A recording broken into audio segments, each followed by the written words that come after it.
Assalamualaikum warahmatullahi wabarakatuh.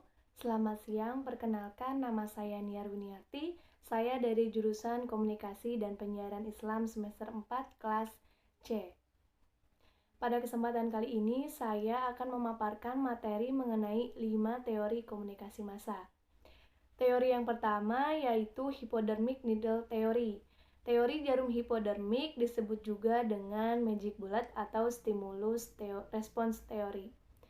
Menurut teori ini, media massa memiliki dampak yang sifatnya langsung, segera, serta kuat kepada khalayak massa.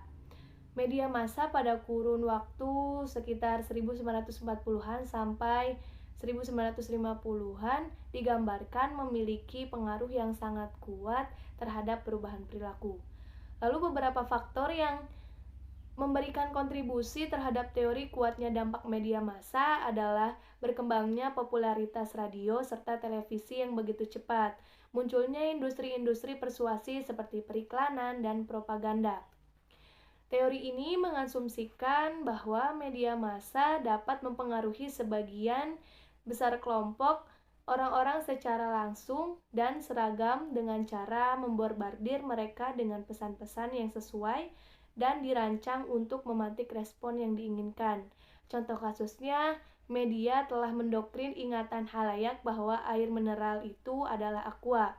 Bisa kita ketahui ya, masyarakat Indonesia kebanyakan dari mereka mengetahui bahwa air mineral itu namanya aqua. Lalu teori yang kedua yaitu technological determinism theory. Determinisme teknologi adalah sebuah konsep yang mempermudah dalam memahami hubungan antara teknologi dan komunikasi interpersonal. Teknologi memberikan banyak kelebihan pada manusia. Keberadaan teknologi ini membuat segalanya menjadi cepat. Teknologi menjadikan segala sesuatu menjadi mudah untuk dirubah dan teknologi menjadikan sesuatu yang biasa menjadi sangat menyenangkan. Teknologi menjadi bagian yang mempengaruhi dalam kehidupan sosial di segala level. Teori ini dikemukakan oleh Marshall McLuhan pada tahun 1962.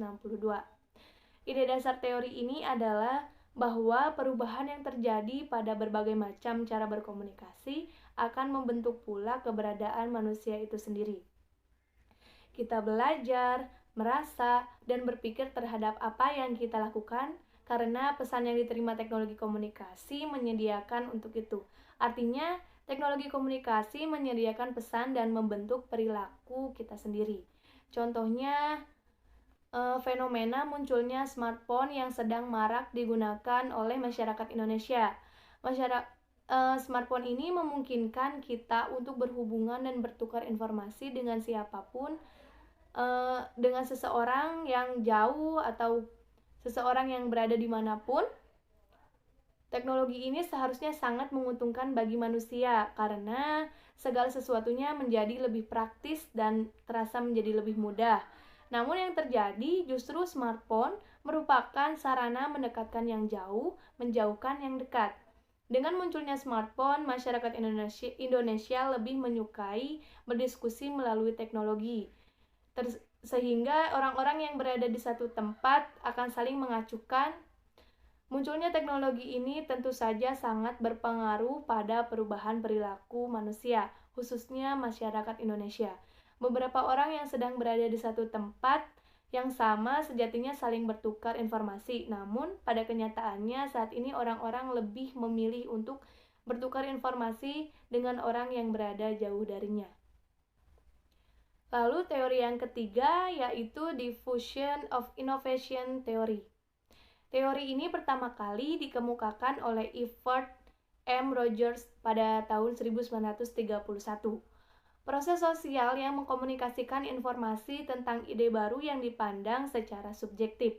Makna inovasi dengan demikian perlahan-lahan dikembangkan melalui sebuah proses konstruksi sosial. Inovasi yang dipandang oleh penerima sebagai inovasi yang mempunyai manfaat relatif, kesesuaian, kemampuan untuk dicoba, kemampuan dapat dilihat yang jauh lebih besar, dan tingkat kerumitan yang lebih rendah akan lebih cepat diadopsi daripada inovasi-inovasi lainnya.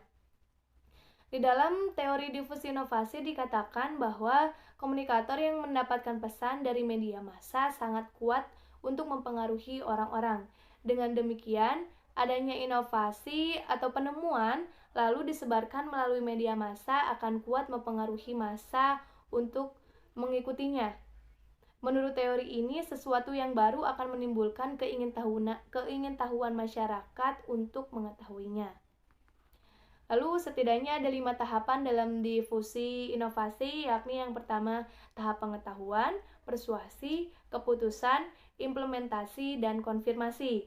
Dan ada 5 tipe masyarakat yang dalam mengadopsi inovasi, yakni inovator, early adopter, early majority, dan late majority. Lalu contohnya yaitu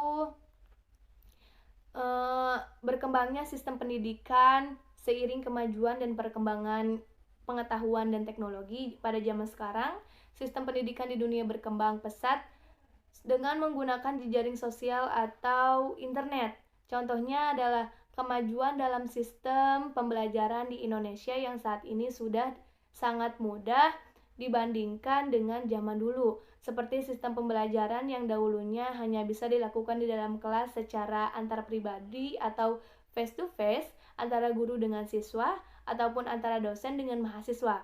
Kemudian saat ini sudah diperkenalkannya kelas online atau online class yang biasanya dengan menggunakan aplikasi dari Google, yaitu Google Classroom atau Google Meet.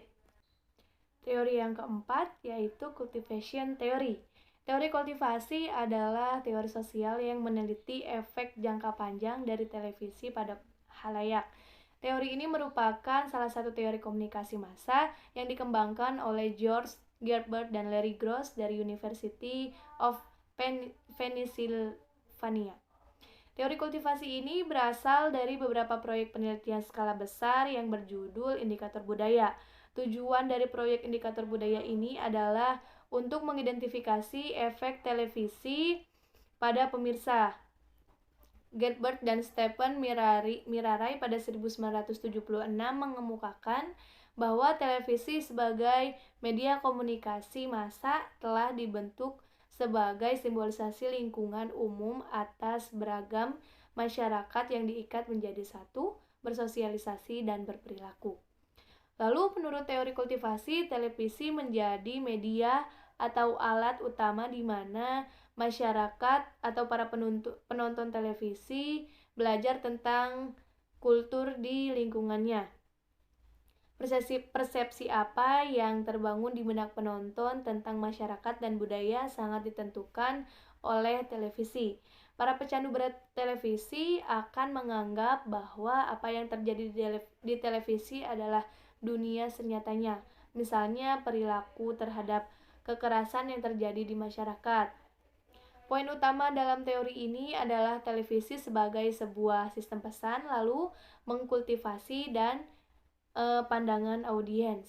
Nah, contohnya itu individu yang sering menonton acara-acara misteri dan menayangkan hal-hal gaib dan mistis akan mempercayai bahwa dunia ini penuh dengan misteri dan diselimuti dengan berbagai hal gaib dan mistis. Lalu teori yang kelima yaitu cultural imperialism theory. Teori imperialisme budaya ini merupakan teori yang berdasarkan penelitian mengenai negara barat yang pernah mendominasi media seluruh dunia. Dalam teori ini dijelaskan bahwa suatu negara dapat mendominasi media yang ada di dunia ketiga.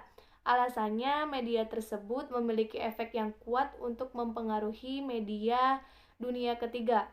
Teori imperialisme budaya ini menganggap bahwa budaya yang berbeda yang tentunya lebih maju akan selalu membawa pengaruh peniruan pada orang-orang yang berbeda budaya. Namun yang jelas, terpaan yang terus-menerus oleh suatu budaya yang berbeda akan membawa pengaruh perubahan meskipun sedikit. Contohnya itu seperti K-pop atau Korean musik populer.